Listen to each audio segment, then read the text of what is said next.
locked and loaded. What's this about? We don't know. Why am I angry? I don't know. Here's Lana and Packle. All right, good morning. Monday, January, what's the date today? I don't know. Today is January the 19th. I think I screwed up the date the last time I did it. January 19th. How are you? I'm good. How are you? I'm all right. I'm awake now. Long weekend, which we'll talk about. Obviously, we'll get in, talk about the Bears game yesterday. Talk about my weekend at Cubs convention and some of the things that happened there, both Cub related and my personal related and how it went. A little bit, maybe we can talk about the championship game. I do have an update on the Utz Pub Mix saga. I'll get into a little later, just a quick update on that. So, other than that, so it sucks. They lost yesterday. Kind of just the way it ended. Like, I guess I'm not as upset as I thought I would be. It kind of ended like normally. If that is as normal as it can end, it wasn't one of these stupid bounce off the uprights or a ridiculous referee call or a penalty or something like that. It kind of just, it was a good game. Like, obviously they have the ridiculous, miraculous touchdown at the end of the game, which I don't know. Like, obviously that, yeah, it's not that type of thing wasn't going to be sustainable, and it kind of just played out like an immediate time there instead of being over a long haul. But you can't keep winning games like that. So a couple of things in that. Obviously, I know Caleb threw the 3 picks.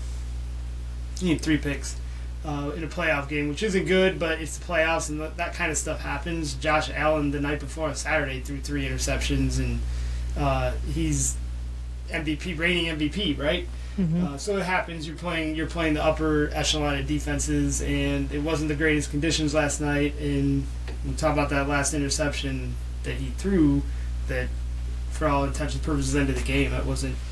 I probably shouldn't have thrown it, unless you're absolutely sure that that's going to be completion. Especially considering all you need is a field goal, right? That has to be an absolute wide open throw to do it, but he threw it with the intention that DJ was going to kind of flatten his route and come more across the field rather than kind of veering toward the post. But DJ gave up on that route. That's frustrating. 100%. And they called it immediately. Yeah, he just, like, obviously, like I said, there's miscommunication. Caleb thought he was going to hit that and come straight, like, right along the line, like, follow the line, the line across the field, like a flat route. And DJ was kind of going behind the safety. Caleb thought he was going in front of the safety. Miscommunication. But even once he threw it, it's like DJ I feel like DJ had already broken down his route before Caleb even threw it. Like, it wasn't like he was sprinting he had broken it down. And I would say that's, he also was in concussion protocol, right? He had to go to the blue tent for a head injury to pass concussion protocol, come back. So he probably wasn't 100%. Maybe he wasn't. But if that hadn't happened with DJ before, we would have questioned it, right? Clearly, this is multiple times where he's in the middle of a play. Last year, walking out the field against Detroit in the last game of the season, he kind of broke down that route when cost Caleb an interception in the end zone. Wasn't the greatest throw, but it's like I didn't feel like the effort was there from him on that. So it's kind of a reoccurring theme at this point. So at some point, you got to stop making excuses for him. It is just a thing that it is with him. I don't know why.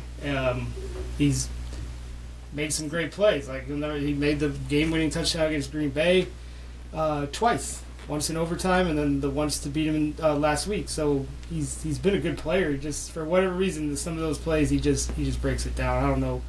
That's the way I saw that play. Mm-hmm. I saw immediately. We all said the same thing when we saw the replay. Yeah. Right. I mean, it was pretty clear that he just. I almost texted you. Yeah, I didn't see. It was frustrating. Like, you saw them throw the ball in the first. You can't see it on the live views. You're like, what the hell is he throwing it for? Where is he throwing it? Whatever. Mm-hmm. And then you look at the replay. Well, that's where he was throwing it, and there was a lot of space there. Chase Daniels on Twitter. I don't know if you follow him on Twitter. No. Chase Daniels used to be a backup quarterback for the Bears and for everybody. I think he's played back quarterback 8-9 teams. He does a lot of film breakdowns. He's very Caleb-centric. He does a lot of Caleb stuff.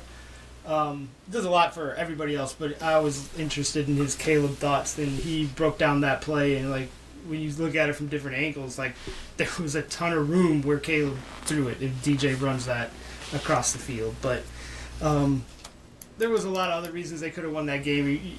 It just sucked that happened then. If Rome, they dropped so many passes. I think they only got credited with 3 drops that I saw, 3 or 4 drops. Mm-hmm. There was more than that. I mean, I know that the official NFL drop stat has to be, it has to be like it has to be a catchable ball, right? But these are NFL receivers, and these are all high. You got DJ Moore, who's one of the highest paid receivers in the league. Colston Loveland had a terrible game, dropped like 3 passes himself. Adunze is a number 1 draft pick. Never came back in though. They ever say no? What that Loveland was got a concussion. He did not. They missed him on the last 11 plays of regulation and in overtime, which really hurt him. I think if he was out there, it's a lot different game. They may not even need that miracle pass on 4th down. They may have already scored. I think he says he thought about going for 2. I didn't think it should have been a situation you went for 2. I think you just made that play. You're sending the game into overtime. You're at home. You take the tie. So I didn't have a problem with him not going for 2. I didn't either, but when Mario asked me about it, he's like, so do you go for 2 or do you take the point? And I said, I'd go for 2. I would go for 2. You're riding the high. His coaching throughout the game would indicate that he's going to go for 2. Because he went for it on all those 4th downs, right? Games, really. Like, you can't play it both ways, but at that point you were just like, you just had I agree. I'm not saying that it was wrong by any means. And it worked. I was fine with the decision to go for that the decision extra worked. point. They stopped the Rams on they stopped the Rams on the first possession. They got the balls. They had to do a field goal and they won the game. They did what it was supposed to do. So go downstairs. Just didn't work out. It was like I said, it was a kind of an odd thing for a Bears game to end like that. Just kind of just ended. It felt like deflating when it ended, but it wasn't like some kind of crazy ending. Once they got that pick, kind of knew. You had a feeling that the Rams were going to get that field goal.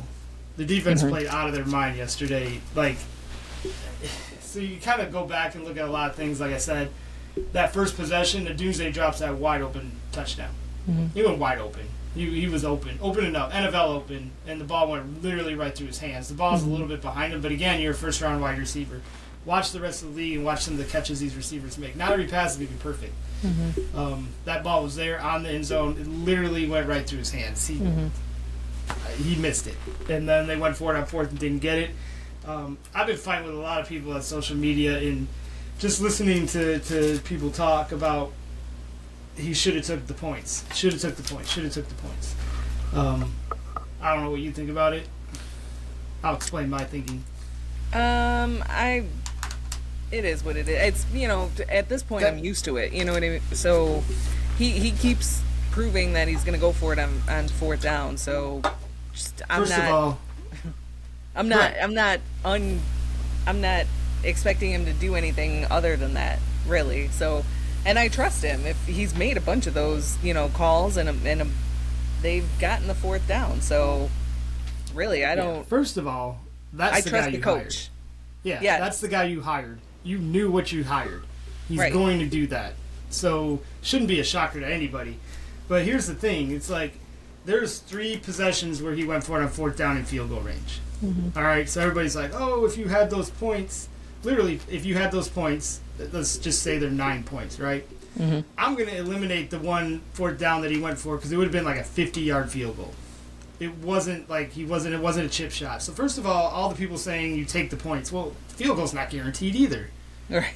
I sat and watched the Saturday game against San Francisco and Seattle, and I watched when it was set. You can sense how the game's going, and you saw the game was going. And you saw Seattle was probably going to kick the crap out of San Francisco. You just see it. You just see what's going on. They were beating the crap out. They were beating them up front. San Francisco couldn't block anybody. They couldn't protect Purdy. But you could see that. But then it was like 17-6 before halftime. San Francisco got down there and they had like a 4th and 5 or something like that in the same type of scenario. And he kicked the field goal to make it like 17-6. And the first thing I said is, you've surrendered. It's 17-6. You kicked the field goal. You left them like a minute before half. I was like, I really hope Seattle goes down there and just scores another touchdown to show you how stupid that field goal was. And sure enough, they did. It was 24-6 before halftime.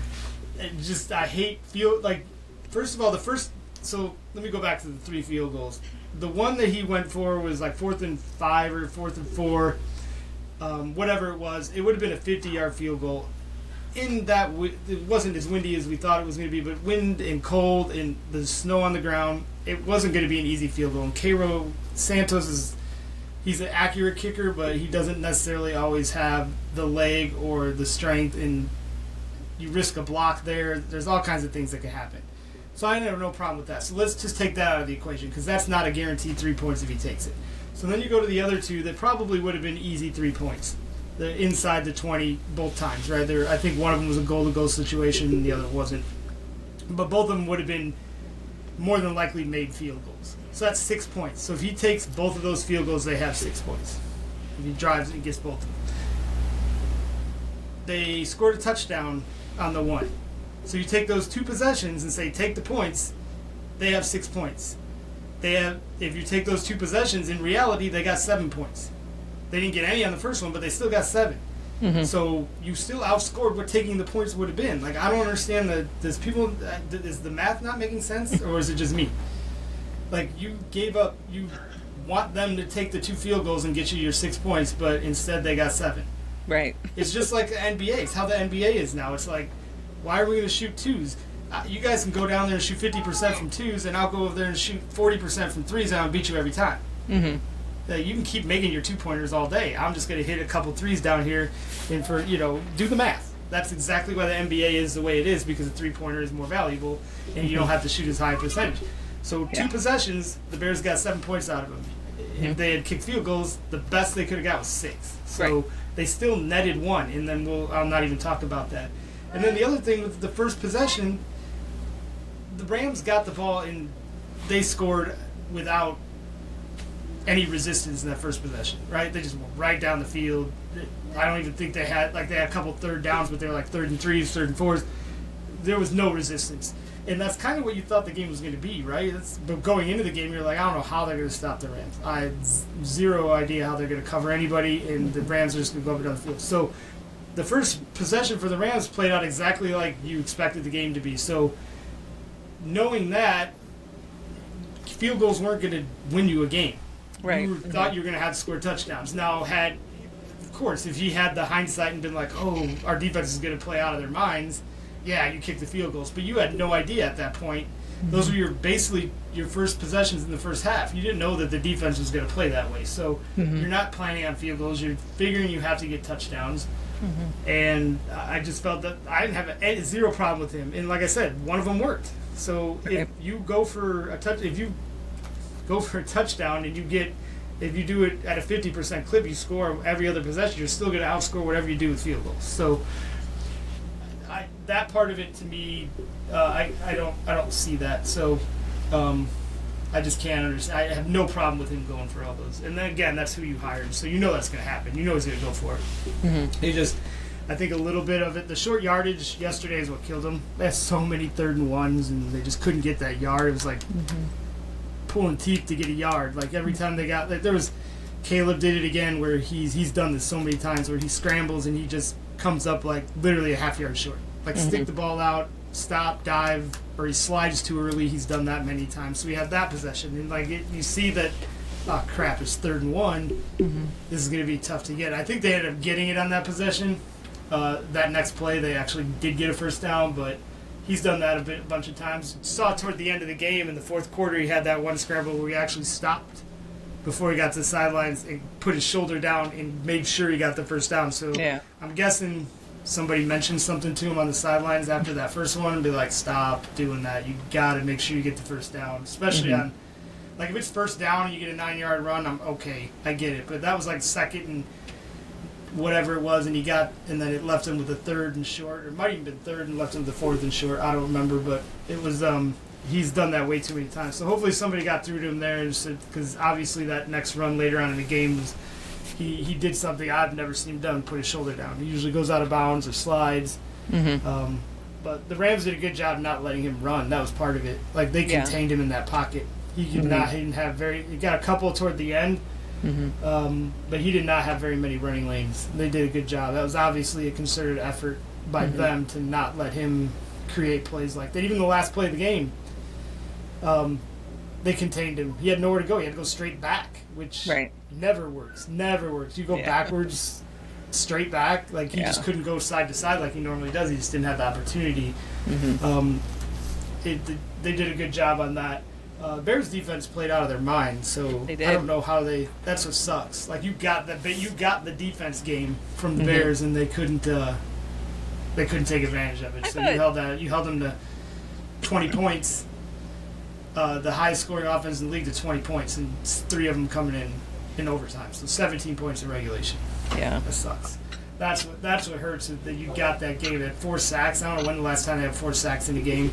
Right. Brisker had a game. Brisker played out of his mind. Yeah. That guy was all over the place. And then I thought Tariq Stevenson played a really good game. Like, he was picked on a lot. And they completed some, but there was a couple that they went after him deep a few times, and he was right there. There was no chance at that ball catching, and that was good to see. But I know I don't really like to talk about the rest of the off season, but Brisker's free agent contract is up. Byard's contract's up. I think Tariq's contract is up. So they got some decisions to make. I don't think Brisker's coming back, and it sucks to have it. I think that's probably the best game he's played as a Bear that I can remember, at least this year. And I don't think you can sign him. They have too much money paid to the defensive backs. They got Jalen, Kyler are already high paid. You can't just put all that. It's a salary cap. You can't put that much money into one position group. So hopefully they can bring Byard back, because it would suck to lose him. Hopefully out of short term, because he's old too. You might have got everything you got out of him this year. He's an All-Pro. I don't know how much more he has left in the tank, but you can't let both of your safeties go. So I think you can bring him back, because he probably come back a little shorter term and less expensive than Brisker. Brisker's good. Somebody's going to pay him a lot of money, and the Bears will be able to match that. So he'll probably be gone. I think replacing his safety is probably not is one of the easier positions. You don't have to necessarily draft one of those in the first round. You usually can find your starting safety, and Brisker himself is a second rounder. You can find a safety in the second, third round, and they're going to put all their draft focus on defense anyways. So I don't think that's a big deal. Edmonds, I assume they probably let Edmonds go. I don't know if his contract's up, but they're not going to pay him. So they got to cut cap. They're over the cap right now, so they got to find some money. I was reading a little bit this morning. So they are over the cap, but they have not restructured really anybody yet. And the NFL cap's not real. It's fake. Any team can circumvent the cap. It's not circumventing. There's just ways you can get around it. So even though they're over the cap, the rest of the division is also over the cap, but the Bears haven't really restructured. You know, basically what they'll do is they'll restructure somebody's deal, and they'll give them like fake years at the end, so they can spread out the cap number, and then pay them up front in a bonus. So they still get their money, they get it quicker, and then you extend them out, spread out the cap hit. That's how it works. You do that with big contracts. So DJ Moore would be one guy if they want to keep him. You restructure his deal, put that money into the future. You know, eventually it comes up and you have to deal with it, but for the next year or so. So they have like 80-some million just by restructuring that they can clear up. So they got plenty of cap room. They're actually in a better cap space than the rest of the division, especially Green Bay, because Green Bay's already paid their quarterback. So Love's already high paid. They're paying Micah. They gave Micah that huge deal. So the Bears haven't paid their quarterback, so they still got about 2 years to play. So they got next year's probably the biggest offseason. They got to probably go get who they want next year. The year after that, they're probably not going to have any room, and that's about the time when, if Caleb has another year, a good year next year, they're going to want to extend him, and then at that point, you have to start worrying about the cap. But they don't have to worry about it next year. They just got to draft well. They got to. I don't want them to. Everybody wants them to go get Max Crosby. I don't.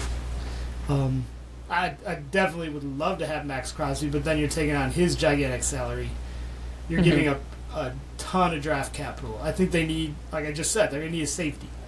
They definitely need a pass rusher. They're probably going to need some linebackers. They need a defensive tackle.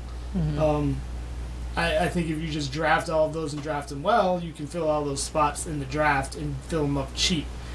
If you pick up Crosby, you're obviously giving up multiple draft assets, and then you're paying him, and now you are start worrying about the cap immediately. So, as much as I would love to have him on there and he'd make that defense a million times better, I just don't see how it fits. But you don't know. They're gonna do what they do, but I hope they just. I'd like to see him get more draft assets. I don't know. I don't think DJ Moore is going to be back. Yeah. Not because of the play yesterday or the plays this year. I just think he's an easy one that he's probably got. It's going to be hard to trade his salary, but I think you can move on from some of that salary. And you have your receivers. You have Burden. You have Loveland. You keep Komet. Komet's another guy they could get rid of if they want to free up some salary. But you have Burden. You have Loveland. You have Dunze. As much as Dunze can't catch a damn ball, hopefully it's an aberration and he just wasn't healthy and whatever. You can go with him next year and see, because he's got about another year before you have to make a decision on his contract too. So I don't know. We'll see how they do. I don't really get too far into it. That's for another podcast down the road when it gets closer to the off season. But they got to get through. Still got a month before the actual NFL season turns over, more than a month and some change, and at that point we'll see where they're at. They're probably going to lose a bunch of coaches. That's what happens when you're good. They come get your coaching. Like, we never had to worry about that. We had Eberflus. Nobody wanted to hire those coaches, so they were gonna. When you're good, I see that Bieniemy, the Kansas City Chiefs, are going to hire. It sounds like it's a done deal. They requested permission to hire him, or permission to interview him, and it sounds like the intention is they're going to hire him, because Nagy's he's probably going to get a head coaching job if it's in Tennessee or somewhere else. So they're going to, and his contract is up in KC, so it doesn't even sound like. This kind of sounds like they're just going to be like, all right, well, hopefully you get a head coaching job because you're not really coming back here. It's what it seems like, but I think he's going to get a job, and then it sounds like they're going to hire Bieniemy, and it sucks, but it's good. They rehabbed his image. Like, that guy was a top head coach candidate for years in Kansas City and just could never get a job for whatever reason. There's some issues with him being just too coarse and too rough on players, and he got some stuff reported to him, the Players Association, about rough practices and things like that. So he bounced around. The Bears brought him in as a running back coach, and certainly rehabbed his image. Didn't hear anything about him. He got more out of DeAndre Swift than I ever seen anybody get out of DeAndre Swift. Another guy was 7th round pick, played well, so he did a good job. So if that's all they lose, that'd be good, but I don't expect that to be the case. I'm sure somebody. There's still 8 vacancies in the NFL right now. Did you see the Bills fired their coach today? I did, yeah. That's crazy. Yeah. But I get it. So he's been there, I think, 8 years. Is it 8 years? I have to look that up. But he's been there a long freaking time. And he's had a winning record. He's never really had especially once Josh Allen got there, he's been a winning coach. He's way over 500 for his overall record. But there is a thing that if you coach that long with one team in the NFL, you're probably, at least recent history and trends would indicate that you probably aren't going to win the Super Bowl. So it's like most coaches that win a Super Bowl, they win it in their first 4 years with a new team, and then after you kind of get past that 4th year, you kind of become stagnant, and you don't. It's hard to win. Like, so it just wasn't working out there. I understand why they fired him. I don't know. The timing sucks for them, because that becomes the best job on the market immediately. You have Josh Allen, you have MVP, their perennial playoff team. It's the best job in the market, but the 2 best coaches on the market just took jobs on Saturday, or the last couple of days. Harbaugh went to New York, and Stefanski went to Atlanta. Those were the 2 best candidates.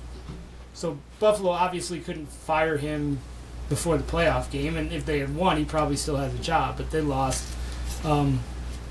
So they let him go, but I just wonder and they'll never say it. Nobody will ever. I wonder if like Harbaugh or Stefanski are like, damn it, Yeah, took the job one day too early.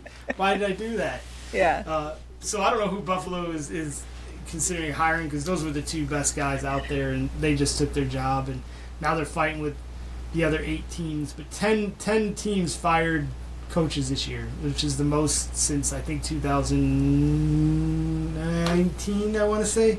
I can look that up. I should have that number, but it's been a long time. But 10 coaches, it's a third of the league, fire their coaches. It's funny that you say that about that, the 8-year thing or whatever, because I don't know if I was watching it or listening to it or read something, but Barstool was just saying, like, whoever goes to Pittsburgh is basically guaranteed a job for a decade.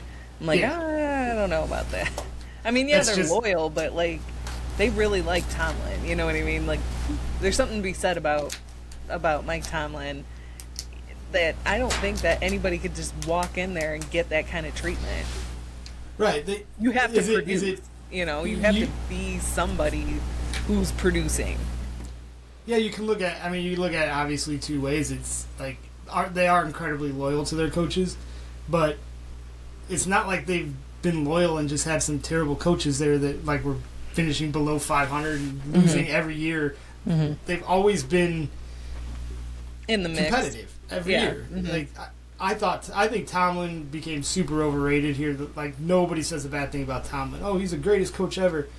This guy's going to go there and immediately become a great player. They said that about Justin Fields. I'm like, really? What? Look at his record. Like he's been basically a 500 coach for like the last. Like they'll tell you he's never finished under 500. Yeah, but he finishes like one game over 500 like consistently. Right. So he's not like he started off really good. He's a good coach. Like he won a Super Bowl. He when he had Roethlisberger. Ever since they got rid of Roethlisberger, he's had to be a really good coach because they could never figure out the quarterback situation. Even this year when they got Rodgers, it didn't work. It didn't help out having Rodgers either. Like they guess they made the playoffs. They squeaked into the playoffs in the last game of the year, and then they lost. So there's the same thing every year. They squeak into the playoffs, and then they lose. So I just think he had run his course there as well. So it's probably better off for them to start over. I don't know what they're going to do about the quarterback situation. I did see that they're going to interview McCarthy. McCarthy would make sense there, Mike McCarthy. And then he might be able to convince Rodgers to come back since he was Rodgers' coach for years in Green Bay. But I just think you should move on from Rodgers whenever you have the opportunity to, and they should just let him go. Let him walk. Let him go. Absolutely. Let him go bother somebody else. Fuck that guy. Have his dark retreat or whatever he needs to do. But yeah, so I don't know who's going to. There's so many. They're all interviewing defensive candidates, and a couple. I saw somebody, and it sucks because a lot of the candidates. And the other thing is, some of these teams want to interview guys like from Denver's coordinators or Seattle's coordinators. I haven't really seen Seattle's coordinators named much, but a couple of the Denver guys, and then a couple of the Rams offensive coordinator, passing game coordinator, and their defensive coordinator both getting a lot of interviews, but now they can't hire them. They got to wait. So it becomes like, do you want to wait until they're eliminated or until we can interview them, or do we want to move on to somebody that's already available? The two guys everybody wanted are gone. So it's probably the two best jobs that were the case, which was New York, and New York has a lot of talent, and I don't think New York was the best. I think Baltimore's still a better job than New York, but obviously Harbaugh was fired from there, so he couldn't go there. So I think he took the next best job that was there until Buffalo opened. So it's funny, the last two MVPs, Allen and Lamar, don't have coaches. Like literally, like that just shows you how. So either one of those spots I think are good jobs, but I don't know. There's really not any high-profile guys left. So they're going to be hiring probably first-time coach. Mike McDaniel's still out there. Miami fired him, and he's a pretty good coach. I think he'll probably get a job somewhere. Nagy would be not a first-time coach. Somebody probably give him a job. Outside of that, I think everybody else is going to be a coordinator, a new coach. So it'll be interesting. Sometimes firing a coach, I always ask, like, well, who am I going to replace him with? You know, is he better than what I got? Even though I don't like the guy I got, is there anybody better? sometimes it's addition by subtraction, but I don't know if that's the case. McDermott's a good coach. I don't see anybody complaining about him. I never heard any, issues from the locker room or anything like that. So, but again, like you said, 8 years or however long he was there, and it gets stagnant. Especially when you're dealing with, you have a good quarterback, you have a window of time, and you got to take advantage of it. Maybe bring somebody else in there and see what they can do. So it'll be interesting. All right. So, anyways, Cubs convention this weekend. Mm-hmm. That was fun. So I told you I changed the hotel at the last second, right? Mm-hmm. I don't know if we talked about that last week, but I did. So we were going to stay in the Swiss hotel, and then I looked at the weather, and it looked really cold, and it looked like it's a 10-minute walk across the river to get to that hotel.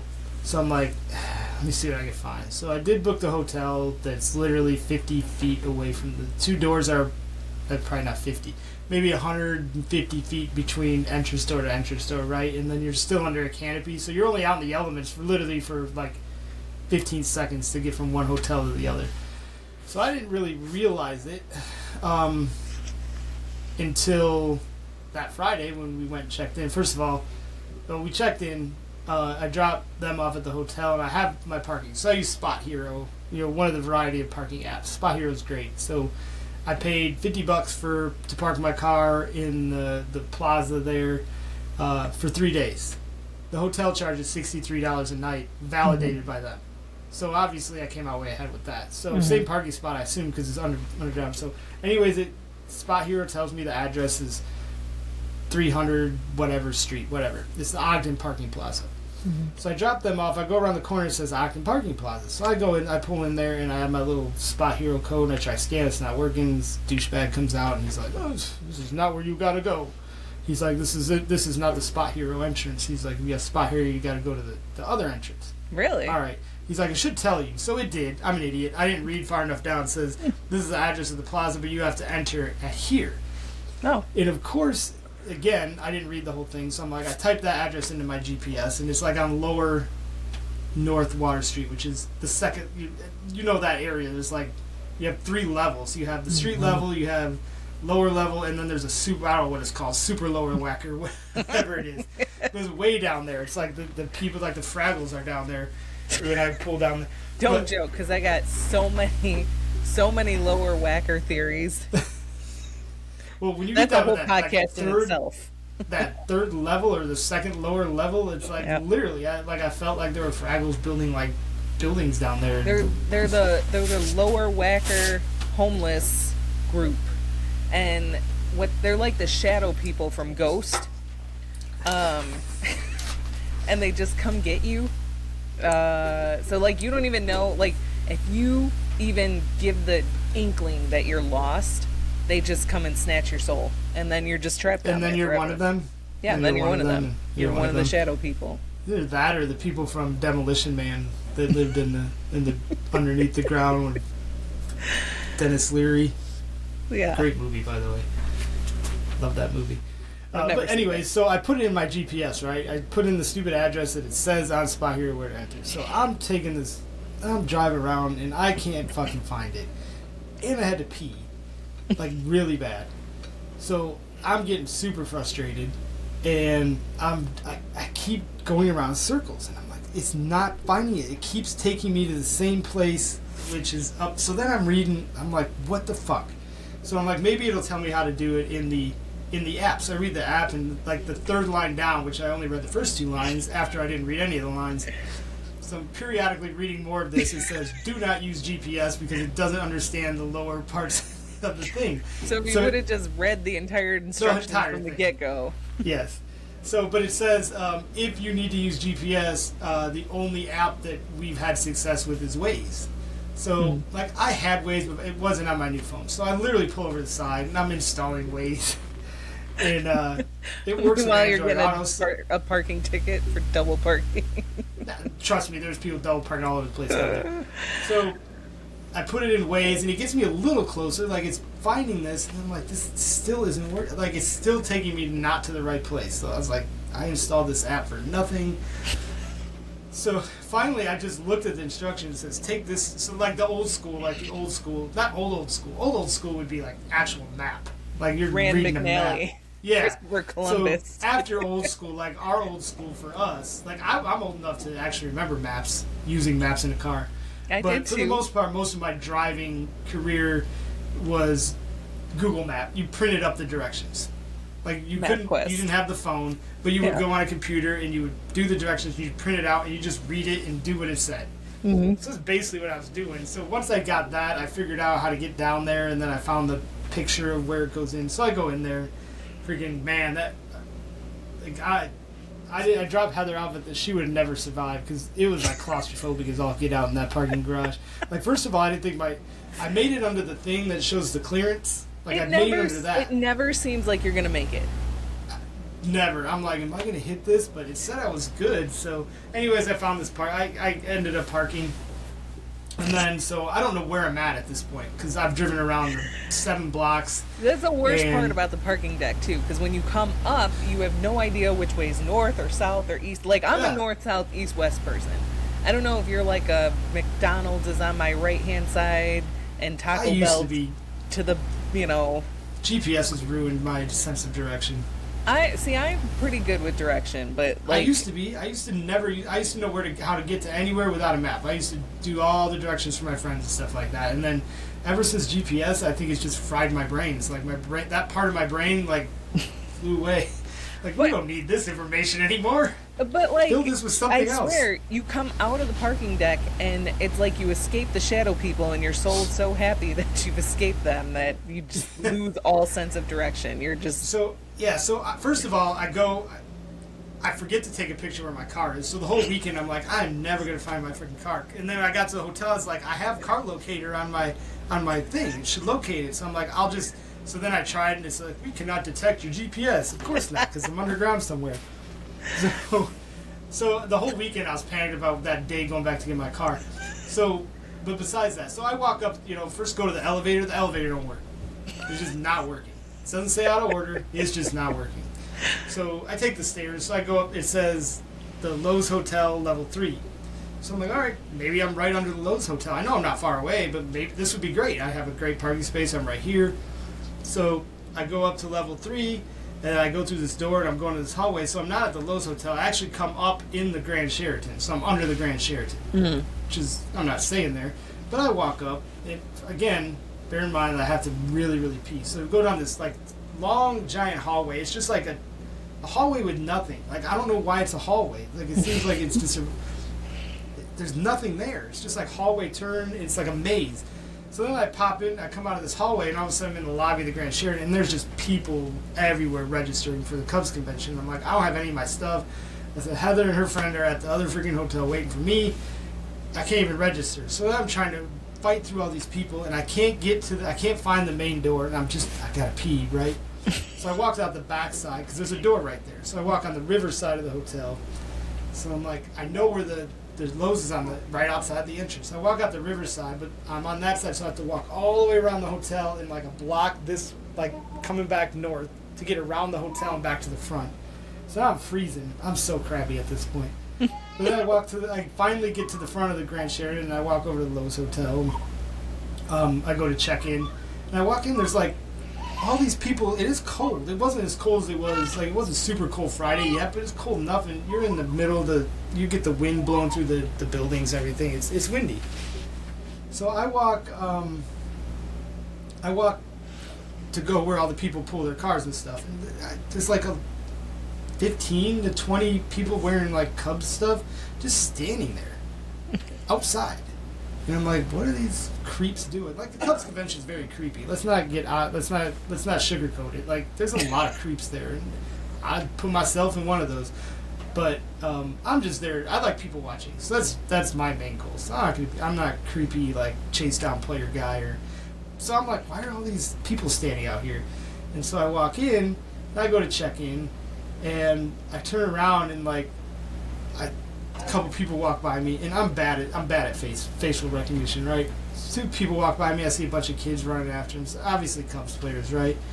So I go find Heather, and they're sitting there, and they're like, oh yeah, we met the head of Ricketts Security, we've been talking to him since, for the whole hour I was gone, because I think I was gone an hour before I parked and everything, and like, all the players stay here. So I'm like, oh, that makes sense. Because why would they stay in the Grand Sheraton? You're not going to get anywhere, right? So in, Issa, he's the one that told me, he mentioned that they stay over there, but take that with a grain of salt, what he told me. But he was right. They did stay there. So that, the whole, like, I saw, I don't know who, Heather's like, who's that? Who's that? Who's this one? Who's that one? Heather got some really good pictures. She got a picture with Michael Bush, a picture with I saw it. Oh, yeah, Bush, Steele, and Kerry Wood. Kerry Wood, right? Yep. Yeah. So, anyway, that's fine. So we go up, finally get everything situated, and get my room. So they take us up to the room. The guy's like, oh, you guys need a concierge or bellboy or I don't know what it's a fancy hotel, so they have different names for them there. They don't call them bellboys. They call them concierges or whatever.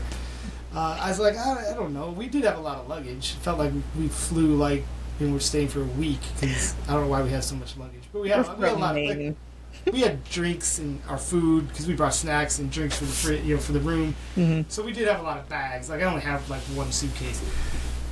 So he's like, yeah, well, he's like, I'll do it. I'll take you up. It wasn't even a concierge. It's just some dude working at the thing. I was like, well, just give me one of those rolly carts and I can do it. Some guy. Yeah, he was in a suit. Like he clearly wasn't like a bellhop dude. But he's like, I'll do it. I'll take you up there. I'm like, all right. So she gives me the things. It's like 12:04, and I'm like, where am I going? Like he's just putting all the luggage on the rolly cart, and he's gonna roll it up there. I'm like, well, can somebody tell me where? I have no idea where to go. Like, so they're like, yeah, go around the corner. There's the elevator. Go up there. So I get to the elevator. I'm like room 1204. So before I get in the elevator, I was like, well, what floor is 1204 on? And he goes, well, probably 12. I'm like, now I feel like an idiot. So I didn't realize there was 12 floors. So we're on 12. So we go up to room 1204, right? The key on the thing, open the thing, we walk in there. There is somebody else's luggage all over this room. There's nobody in the room, so thankfully, because who knows what would have happened if they would have been in there. So obviously somebody had that room already, but my key opened that door. Oh my God. I didn't walk in. So think about that. If they were in there sleeping or something like that, I just come strolling in. So they call the front desk and they get us a different room down the hall, which is fine. But so I get that. And we get situated. We go down the elevator, and the first person that comes out of the elevator, as we're waiting for an elevator, is Craig Council. I was like, oh, that's cool. Oh, cool. Yeah. So he's just walking, talking. He was with some people talking, and so we go down and. Then we go across to the Cubs convention. What a disaster that first night was. I was super frustrated because one of the only things I really wanted to do was the opening ceremony. Mm-hmm. And we walked over there, and I don't know what we did. We did our registration. You have to do, it's just like getting tickets. You go there, scan your app on the phone, click, click, click. Okay, here's your passes. They give you the little lanyard and everything else. And we walked out, and we were like, there's 4 levels. You've never been to the Cubs convention, especially Sheridan, right? So there's 4 levels. There's level 1, 2, 3, 4. Different floors take escalators up and down. The main ballroom's on level 4. That's where 90% of the big events are in the main ballroom. So it's 5 o'clock, probably by the time we get over there. Opening ceremonies, it might have been a little earlier than that. But we're about 20 minutes or so before supposedly the doors start opening for opening ceremony. So we're on level 4, right? I don't know how we got there. Mm-hmm. Still don't know. So we're walking around. There's a lot of people just waiting around, waiting for the doors to open, whatever. And I'm like, well, I'm hungry. Let's go downstairs and grab a snack or something. I don't know. I don't remember what we were doing. So we go down to look. We just wanted to look around. That's what we did. We went and by the vendors. Went to go see who was selling stuff in different shirts. And obvious shirts had a whole booth there. So we went down there. So we went down to there. So it was down on level 2. We were down there for maybe 20 minutes, 30 minutes, not even. And so all right, let's go get back to opening ceremony. All of a sudden, you couldn't get. They weren't letting anybody up to the 4th floor. They stopped it because there was that many people up there. So you couldn't even get up to the top. And I'm like, we were just up there. Had I known, we would have just stayed up here. Yeah, right. How did we get, she's like, how did we get up there? How did we just walk up there? I think they must have locked it off in the last 20 minutes. So we're stuck down at, the 3rd floor. I was like, well, we'll just go sit at the bar, I guess, and watch it on the TV, because all the TVs are playing marquees, doing the broadcast, right? But there's no sound. I was so mad, so frustrated. It's like at least have the sound on. There's some guy playing a piano. I'm like, shut up. Like, I can't get in to see the opening ceremonies because you clearly oversold this. And there's way too many people here, and a lot of people were complaining. I was searching Twitter while I was sitting there being angry. So you couldn't hear it. I could see it, but I couldn't hear it. So I'm frustrated. So I'm like, screw it. Let's just go back to the lobby. Let's regroup. Because, we're probably not going to get into the Dempster thing. But I was hungry. I want to eat. Whatever. So we walked across back to our hotel, and we sat in the lobby. And that was kind of cool because that's where we got all the pictures. Like, Cubs players are just, every 5 seconds you see a player come through. I ran into Zambrano. Did you really? Run it.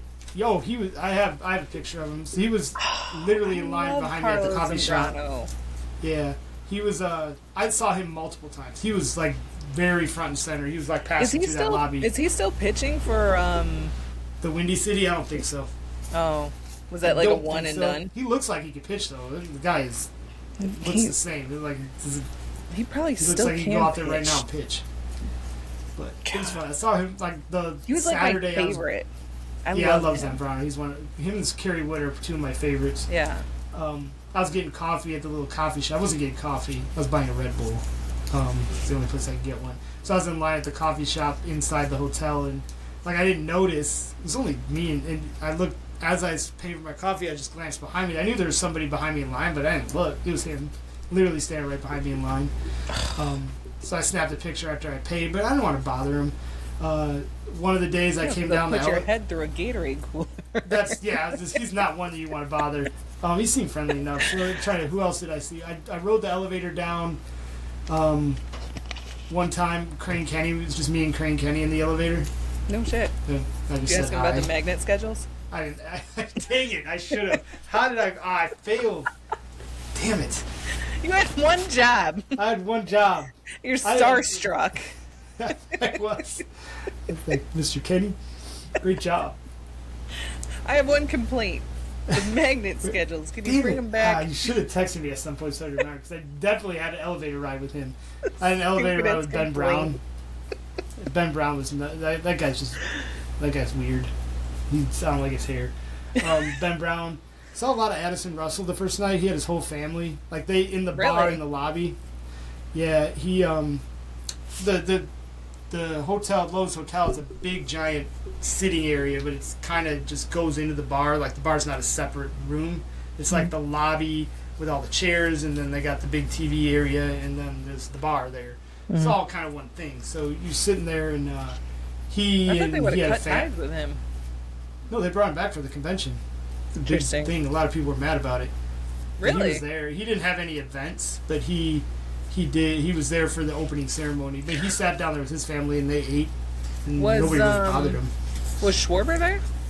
So he was not there for the convention, but I guess the Cubs had a private Cubs only team event on Thursday night where they all went out and apparently got all hammered and drunk because Rizzo talked a lot about that in one of the panels. Oh. But I know Ross was there for that. Schwarber was there because I saw somebody posted pictures of Schwarber taking pictures with their kids. I don't remember who it was. He was there. I actually literally bumped. Well, oh, I'm sorry. Go ahead. I did literally bump into Ben Zobrist. Did you really? That's kind of cool. Yeah. So the next morning, Saturday, I go down and I want to see the Jed Hoyer and Carter Hawkins panel. It's like one of the things I want to do because that's like interesting to me. Like, I know they're not going to say anything and they're not going to be like, "Oh yeah, hey, right now we're talking to this guy and we're going to," they're not going to tell you that, right? But right. It's still nice anybody, to hear some insights especially from them. your podcast followers. Yeah.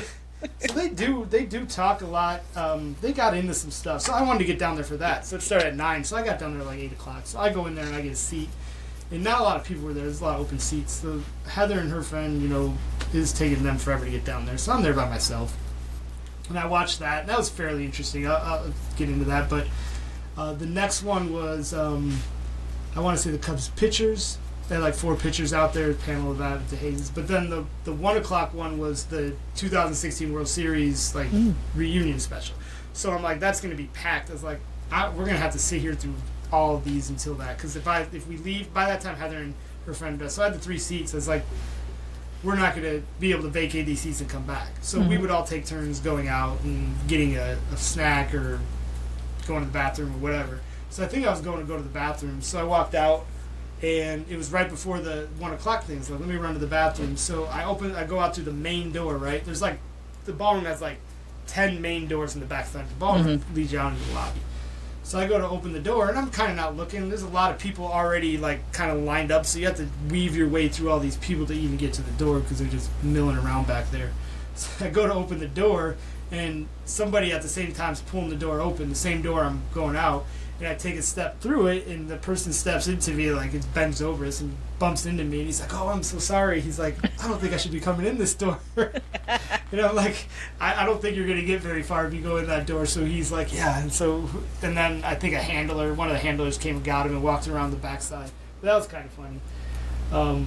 So he was like, the 2016 thing to me was slightly disappointing. It's like just Rizzo and Zobrist, and it was mainly Rizzo, because anytime Rizzo's on a panel, he's the one that does all the talking. Yeah. So it was all right, but like I didn't see Madden on any of those panels. The Jed Hoyer thing was kind of they got into a lot. Who was Madden there? Madden was there. He was there for opening ceremonies. Really? But I did not see him at any of the conventions. The only panels I actually sat in on was the Jed Hoyer and Carter one. Then the one after that was the 4 Cubs pitchers, which as Steele was up there. I can't remember. It was Justin Steele and the new pitcher Cabrera was up there. He was kind of funny. He doesn't speak English, or very little, so he has a translator with him. But he's sitting up there. He had dark shades on. Like he's like the coolest guy in the room. So that was all right. And then, like I said, then we stayed for the World Series one, which Miggy was up there. Montero's up there. He's funny as shit. Yeah. Montero's up there. They're all making fun of. Justin Grimm was up there. There's Grimm, Rizzo, Montero, and Zobrist. Those are the 4 guys in the panel. But was Baez there, or was he just part of No. the Thursday thing? He might have been there on Thursday. I actually can't confirm that Baez was there on Thursday. I never saw or heard that he was. I know Bryant was. They made a big deal about that. I guess there was a report that said the Rockies wouldn't let him come. Yeah. But I guess that's a false report. That wasn't true. That was Somebody's proven untrue. So he wasn't there. Schwarber was definitely there, and that's the only one I know for sure that was there. But Ross was. I know Ross was there for that because they were talking about. That was one of the things. Who? Arrieta. No. Really? No, I didn't see Jake. I didn't hear any mention of him. Yeah, I can't say that they weren't.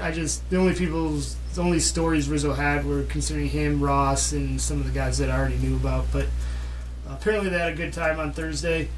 No less. Going out and wherever they went to. I know they had an event at Wrigley, and then they all apparently went out drinking because they were making fun of each other being able to get up the next day on that Friday, asking each other how they felt. So they had a good time. Good for them. Rizzo was pretty predominant there. I saw a lot of Rizzo. Oh, I saw it set in on the council thing. He was surprisingly awake. Every time I see council, it looks like he's sleeping. He feels like he's sleeping, but he was very engaging on his little thing. The one thing Jed and them did say that they didn't say it, but they made it like they were asked about the luxury tax, and they kind of just said it's not really a concern right now. They didn't really literally say that, but you read between the lines, right? It's kind of implied that they're not worried about the luxury tax, which was good to hear. And it sounds like I just saw today they're still in negotiating with Zach Gallen, which I don't know why. Where are you going to put another relief pitcher? Mm-hmm. Or another starter. I mean, Yeah. you can never have too many. And Jed said it at the thing. He's like, I think about the 10th starter probably more than any team in this league. He's like, you're not going to get through a season with 5 starters. Mm-hmm. It's perfect. I get that, but at some point, you have too many guys that want the ball. Like, I know they're already talking about a 6-man rotation, which I don't know how that works because nobody's programmed for that. No pitcher is programmed to do it other than Shota because of Japan. Mm-hmm. But he's been here 2 years now, so he's 5-man rotation. That's the way his body is structured now. So I don't know if going to a 6-man rotation necessarily works. I think that could be more dangerous than helpful if you try to do that. But if they were to sign somebody like Gallen, he would have to pitch. You wouldn't pay him $20 million to not be in your rotation. And then Justin Steele comes back in June-ish, maybe earlier, but let's just say June. Now you got 7 guys because you got Shota, Like this, just like it sucks. They did not expect Shota to take that qualifying offer. Because that's $20 million. I'm sure they could rather have Zach Gallen than they would already have Zach Gallen signed and you replace it. That'd probably be a better option. But it's 1 year. They don't really have anybody on the books after this year. They're only paying like 2 guys, like Bregman and a couple other guys. Next year they lose, like, so many people drop off the books, so they're actually going to need players next year. And whether there's a lockout or a strike, it'll be a lockout. It won't be a strike. The owners will lock them out.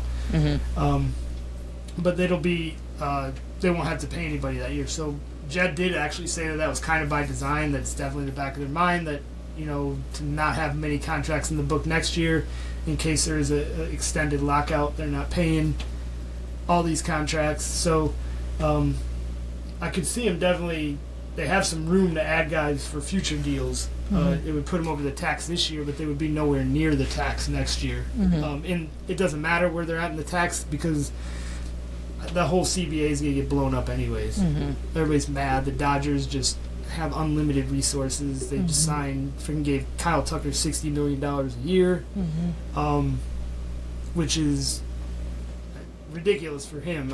But he fits in perfectly there because he won't be in the limelight, and I don't think he likes that. He didn't really like playing here. He didn't want to go to New York, so he goes to the Dodgers where he can kind of just slide under the radar with all the other superstars there. It's probably perfect for him. But they just here's $60 million. Like they're paying him 60, Shota 70, and I know Shohei. Yeah, Shohei. All his money is deferred, but it's still $70 million a year, whichever way you look at it. So it's just ridiculous that they can do that. I don't think they're going to get a salary cap. They'll never do it. I don't even I guess I'm not a. Probably my brain doesn't wrap my head. But how do you introduce? They go on a lockout. So the owners are going to go on a lockout. First of all, it's going to be it's going to be this whole pending CBA is not players versus owners as much as it is owners versus owners. It's the small market owners versus the large market owners. Why would the Dodgers want a salary cap? Right. Why are they going to fight for that? Just sign whatever the fuck we want. We don't need it. Yeah. It's the small market teams that are like, this isn't fair. They got all this money. Well, they do have revenue sharing, so they're spend their tax bill for being over the luxury tax, and they're like way over the second tier. They're hundreds of millions over the tax. Their luxury tax bill alone is higher than a third of the baseball team's total salary. So that money is distributed to those lower market teams. Like it's divided up against however the algorithm tells the money to go to whatever team's small market. They're just not spending it. So just get a salary floor. Like you have to spend this amount of money. And the revenues can be divided, and then I guess you can maybe just have higher penalties when it comes to the tax. Leave the tax how it is, I guess. That way the money can get put back to the other teams that can't really generate that kind of income. And then just penalize them with draft picks. Like if you go that'll stop it. Yeah. If you start losing draft picks, you have a choice. Do I want to spend all this money over the tax, or do I want to keep my draft picks and try to develop people, or play it kind of half and half? Yeah. So that's one option they can do, but I don't know how they're gonna. It's gonna be an extended lockout because it's owners versus owners. The players are they don't want a salary cap, of course. They'll never get that. They'll never get past. The players will never get that. Allow that to go. Any version of a salary cap. But even if let's just say for some miracle they both agreed on a salary cap. How do you institute a salary cap? The Dodgers have a 400. Right, the Dodgers have a $400 million payroll. You just all of a sudden going to tell them oh, you guys are $200 million over the cap. You have to cut half your players now. Yeah. You can't do that. So you'd have to grandfather it in and roll it in over the course of probably 10 years, 10 right? years you couldn't just roll that in. Because that's most of the contracts. That's why they just need to come up with better options. You got to penalize teams for spending more of that money when it comes to draft picks and things like that. Just you go over $200 million, you lose your next two. Every $10 million, you're over this threshold, it costs you a draft pick, a first round pick, a second round pick, however, and you start penalizing them more. Just make it really hard for teams to do that. That's a good idea. Like honestly. I said, salary floor needs to happen.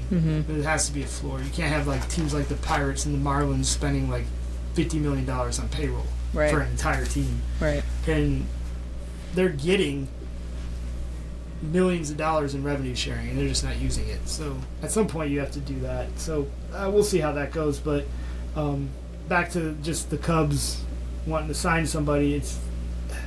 They do have, like I said, they have room if they want to sign. There's another infielder that I saw Miguel Andujar.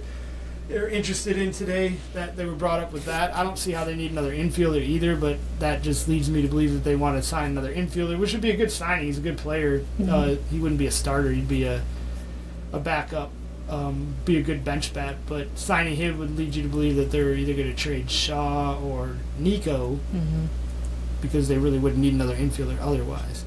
So they still have some work to do. Jed and them, he's pretty insistent that they are definitely not done. They're not done in the off season yet. So he did definitely say that in the thing, that they got more moves to make. So we'll see what happens with that. So that's really it from the Cubs convention. It was a good time. They had they had this thing called, it was Reception with Tom, and it was one of the events, and it was like 7:30 on 7:30. It was 7:30 on Saturday night, and it was in the Shula's Steakhouse. Which is inside the Grand Sheridan, right? So all it said was, have a reception with Tom Ricketts over a beverage. So I'm like, well, I'm already having beverages all day, so I might as well see what that is. So I'm like, it'd be something different rather than sitting in a big giant ballroom and just listening to. And if you've ever been to the Cubs convention, you haven't, but like they do the whole thing. They're usually about a half hour ish, 45-minute long panels, and usually like the first 30 minutes, probably maybe half of the panel time is, Boog or whoever's running it, Boog or DJ, whoever's up there emceeing that particular panel, asks a bunch of questions, they talk back and forth, then they open it, people line up and down the aisles to ask questions. It just, at that point, like, I'm done, because 90% of the questions are like, oh, you're my favorite, can you tell me what it's like to put your shoes on as a baseball player? Like, I don't need to hear that. Like, I get it. It's cool because they're kids, right? You're putting kids up there, and they're on camera, and the camera's right in front of them. I saw the one that talked to Rizzo, and he's like, what? Can you explain the feeling that you had when you won the World Series? Won the World Series. Shut up, kid. Get out of here. Yeah, but then all the audience ask the like, hard-hitting questions ask about the magnet schedule. That's why I want like the Jed and Carter one, because no kids are really getting up there to. Kids don't understand that. They're not getting up there to ask Jed, well, can you tell me what's your impression of the CBA next? No kids getting up there and asking that. Sure, so you actually got fired for that questions. Blunder. Yeah, you got a lot of legit questions from some panels for that. But outside of that, Bregman was pretty engaging up there. He was at a lot of events. Like, he was up at a couple different panels I attended. So it was nice to see him get up there and talk and make himself available. So he had an autograph session too. So he seems like a pretty cool guy. Very intense, but cool guy. So hopefully that works out. But yeah, just watching all those kids go up there, I'm like, that's the end of this panel. Like, they're even Council's panel. They're like asking him, again, like, what did you do to become a manager? I don't know. What kind of question is that? Like, he worked in this is just there's nothing here that entertains me at that point. Yeah. But I appreciate the fact that they do let the kids go up there. It's probably really cool for them. I'm not trying to take it away from anything with the kids, but again, like I said, that's why the whole convention, it's a good time. I had fun, but it's creepy. Like, the general thing of it, the essence of it is creepy.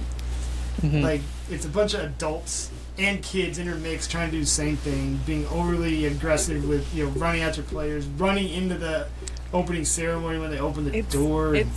To me, it sounds like essentially a bunch of home runs that everybody's jumping on, and maybe a Karen gets it, maybe a little boy gets kind it. Of the same thing. It's like a the Star same Trek thing. convention. Yeah. With Cubs fans. Yeah. Imagine that. So yeah, it's the whole essence of it is creepy, but I had a good time. I'm really glad I stayed in the other hotel. So if I go back, I will definitely do that. How was the other hotel? Like, overall, just very experience. nice. It's super nice. Yeah. Yeah. We watched. Are you sold Saturday on the night, we just luxury stayed there and hotels? watched football. No. What? Are you sold on the luxury hotels now? I am. It definitely was a nice hotel. They were super nice. everything anytime I had a question, they gave me a cot because it was only one bed, and I was asleep on the floor. But the guy's like, "Oh, I'll just bring you a cot up here." It's like, okay. Like, is there a charge for it? He's like, nah. He's like, I'll go get it. It's like, okay, cool. And then, every time you go to the bar, they're like, you just want to charge the room? It's really easy to do that, right? So then you go down at the end of the night, and you're like, God damn it. No, you get your bill at the end of the thing, and it has everything tacked on there, and you're like, oh. Yeah, yeah, exactly. Hates me. Yes, that was my point. Like, I knew it, because I knew we kept adding things to the bill. Like, we had dinner at the bar down there. But that was probably the funnest part of the convention, is sitting at that little bar lobby sit-down area and just watching players come in and out. The food was pretty good there, and like they had the games on, so we watched both football games there Saturday night. Kind of just hunkered down there. We were going to try to do Cubs bingo, but that was probably ridiculously crowded. Usually that's the biggest event, the bingo on Saturday night. So we were going to do that, but we got hungry and didn't make it over. So, but yeah, Lowe's is a nice hotel. I enjoyed it. I definitely will go back. So I'm walking out, so we're checking out on Sunday, right? So I'm in my dread mood of having to try to figure out where the fuck the car is. So I bring all the luggage down to the lobby. I said, just wait here. I said, go get a drink or do something, because I don't know when I'm going to be back. I gotta go negotiate my car back from the shadow people. Like, I gotta see. Hopefully, there's some Sherpas at the beginning of the parking garage that can guide me down. But I said I kind of remember how I came up, so I'm gonna try to find that same hallway, because I know at that point I just go down those stairs, and my car should be right there. It's a time portal. Never existed. So, first of all, I walk out of the hotel. Right, it's cold as shit on Sunday mornings. It was cold. Mm-hmm. So I walk out, and I have to walk across the street to them. As soon as I walk out the door, I hear somebody yelling, "Chris!" And I'm looking around. Issa, his car, sitting right there. Hey man, what are you doing? What am I doing? Yeah, what are you doing? What are you doing? And he's like, "Oh, I'm picking up my buddy, the coach." I know who his buddy is. I'm gonna say I don't want to put that name out there, right? Yeah. But it's one of the coaches that I know he knows, because I've been to a game with him, and he's like, he needed a ride to wherever he's going. I don't know what he said. So I'm like, it's so weird. I was like, yeah, it's like Zambrano was right there at the entrance. He was leaving at the same time as us. So I thought he'd be like, I told him, I was like, yeah, this was great. All the players were here. He's like, Zambrano's right there. And he goes, oh, Zambrano's inside there? I said, yeah, he's right there. He's like, oh, hold on. So the coach gets in the car. He's like, I'll be right back and go say hi to Zambrano. So he went inside. So that was I got out. I didn't have to stand out there anymore.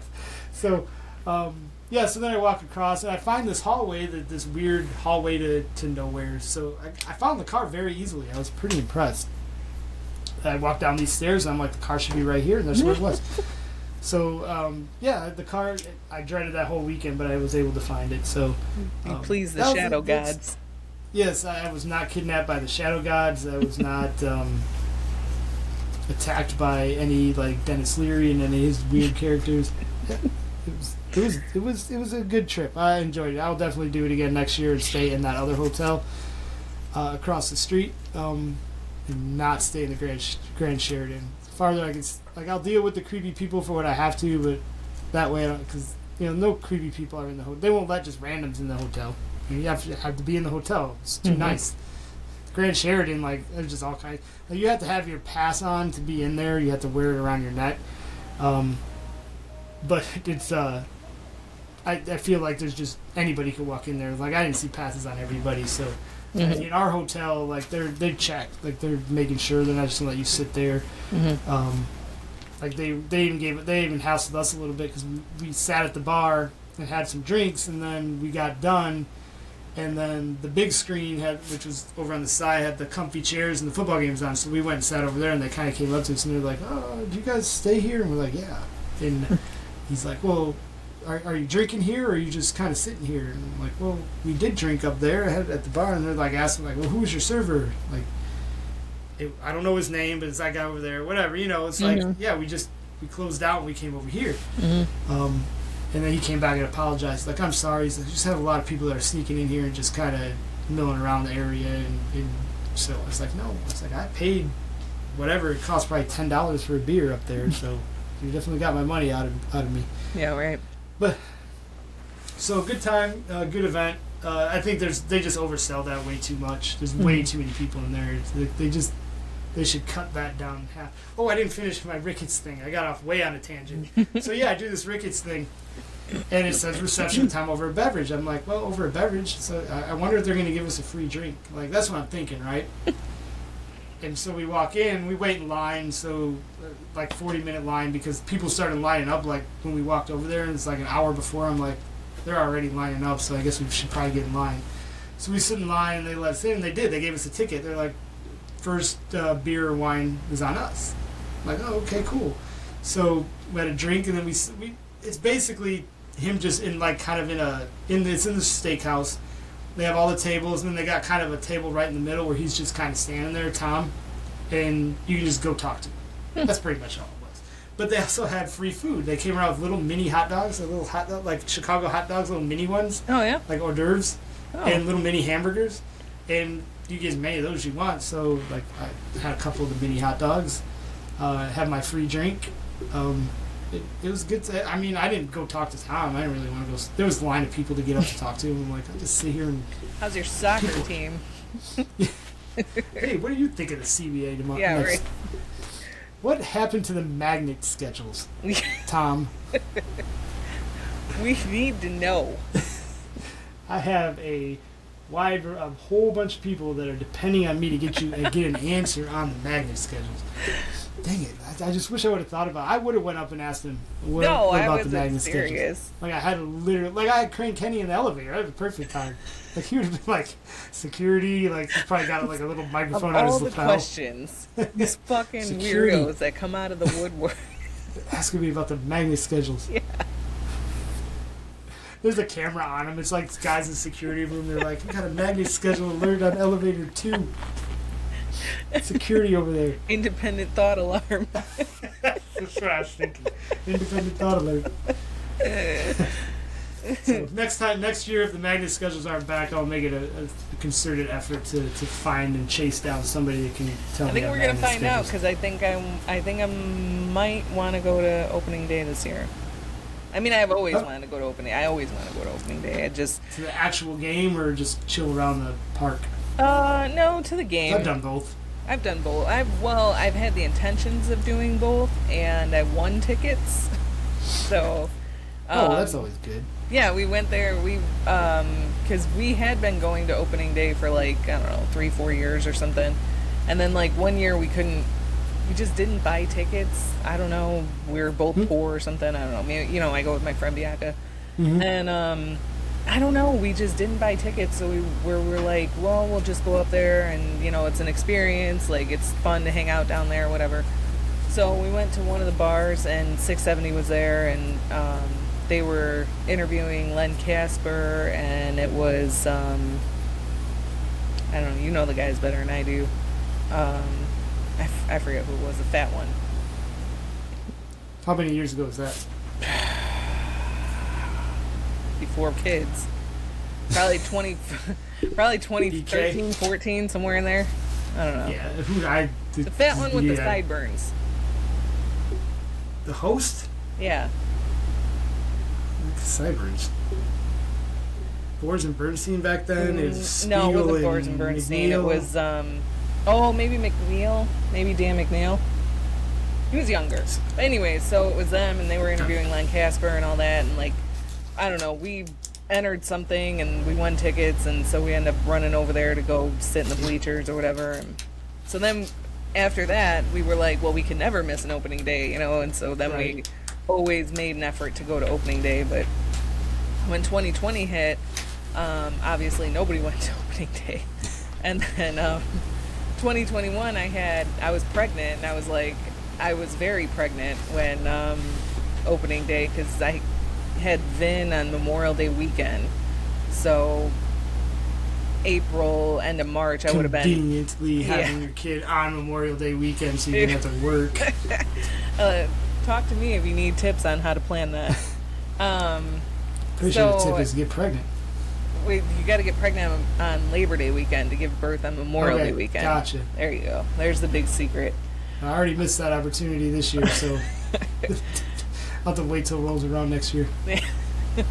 So then I didn't go 2021, obviously, and then ever since that, it's just been kids. So, like, now Vin's 4, he'll be 5 in May, so I don't know. I mean, maybe it's the right time to take him down, but opening day is always freezing, so like if the I'm gonna wait until that week, and if the forecast isn't for like 60, I don't think I'm gonna take him. Yeah, this opening day is always so hectic and chaotic down there too. So it is. Maybe it's packed, not the and best it's hard day. to get around, and especially this year with people are going to be excited.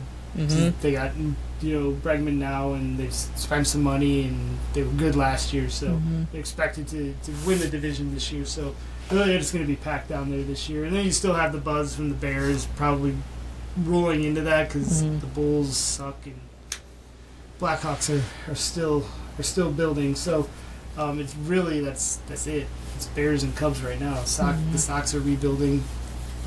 So we'll see how it goes. But other than that, championship games tonight. IU and Indiana, or IU and Miami. I don't know who can beat IU. I don't know how Miami beats them. They just look ridiculously like the best team. One of the best teams I've seen in college football. Like, it's weird because they don't have like that one guy. Like, the Tebow Florida team was really good, and they were just like, you knew they were going to win. A lot of the Alabama teams were really good. You just knew nobody was going to beat them.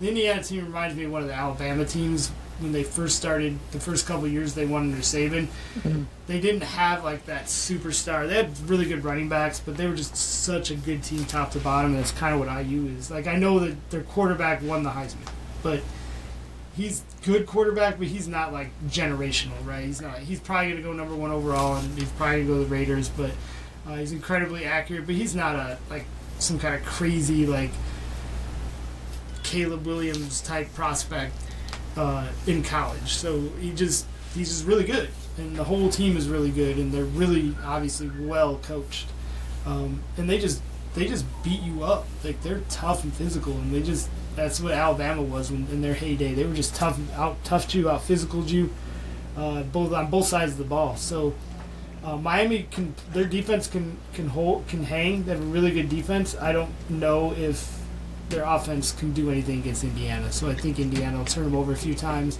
I don't trust Carson Beck.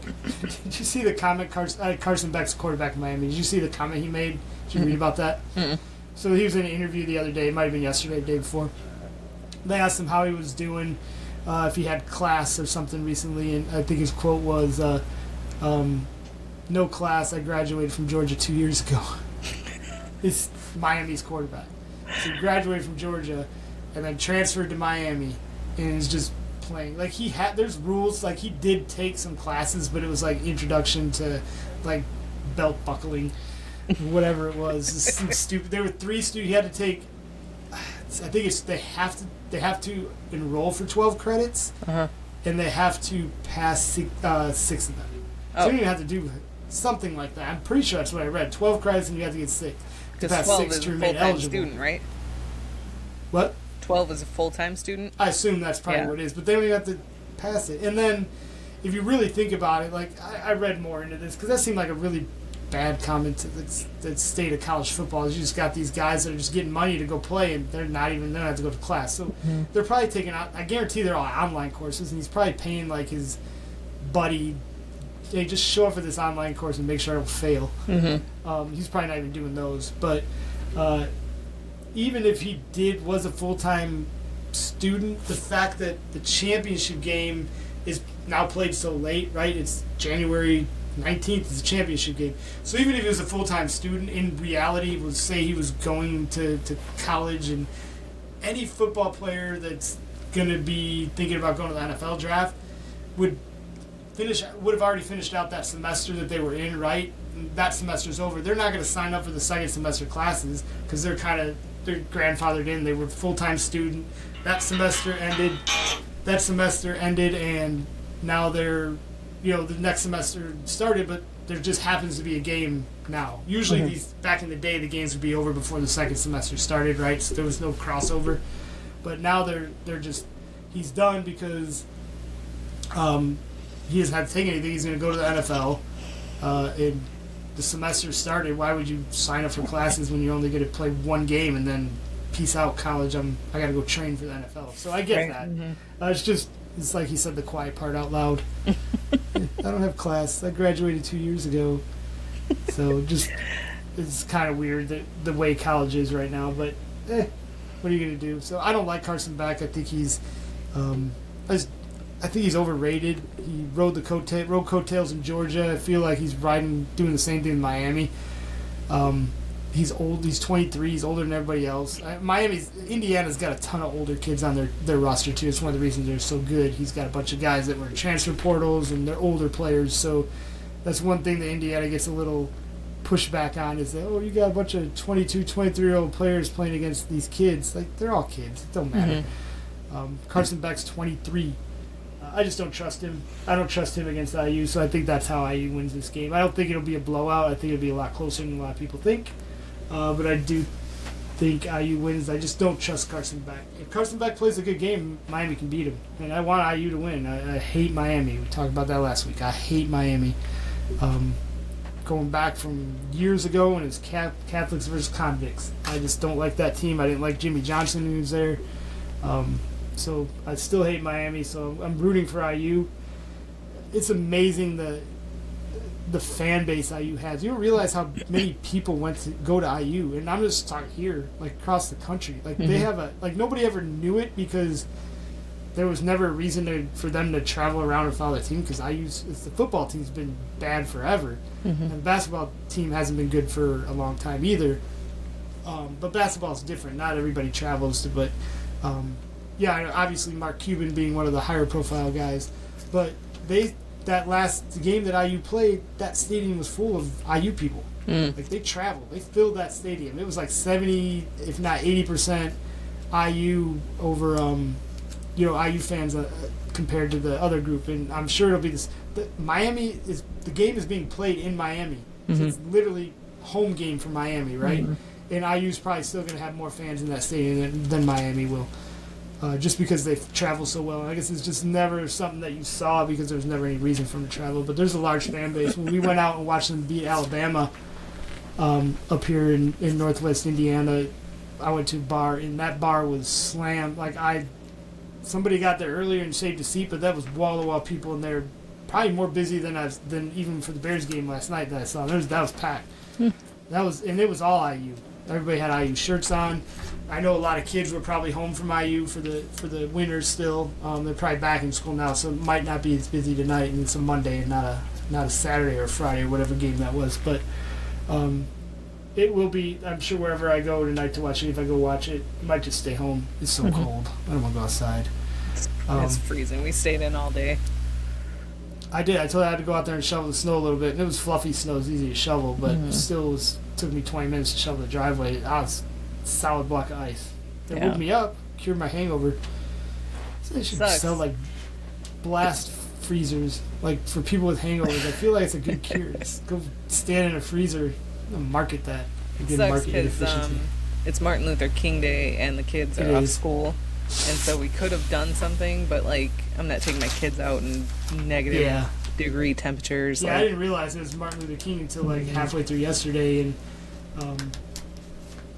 a couple people said, yeah, I have to work tomorrow. It's Martin Luther King Day. I'm like, oh, that makes sense. I don't have to work tomorrow. Not because it's Martin Luther King Day, just because I took the day off. But, I didn't even realize it. So it is a holiday, so I don't know, maybe more people will be out tonight to watch a game. I don't know. We'll see. But I hope IU is able to. Hope IU wins just for.